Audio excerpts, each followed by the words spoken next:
Hey guys, welcome back. So in this video I'm going to show you how to change flow rate in PrusaSlicer. So first what we are going to do is look at the top right corner, and if you are in the beginner mode, change to expert mode. So I have explained those modes in previous videos, so you can check it out.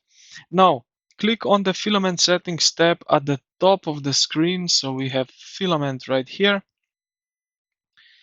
and look for the extrusion multiple. So right here in filament, extrusion multiplier. Now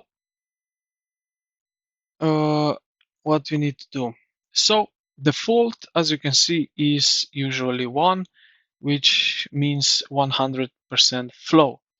Now to increase flow, raise that number above 1. For example, 1.05.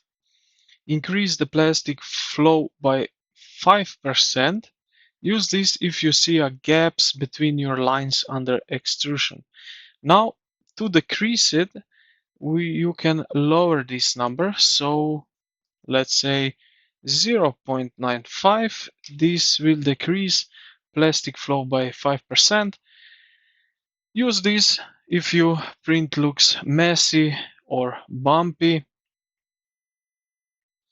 So if you, because you are changing a core material settings, we will need to save it. So we will go here uh, at the top where you see this drop down menu and click on save preset. You will rename it that you know what you have changed. Press OK. And yeah, this is basically it. You have successfully changed your settings, and yeah, you can activate them every time you prefer. And yeah, this is basically it. I hope this video helped you out. If you did, consider to like the video and subscribe to the channel. Thank you for watching, and I will see you in the next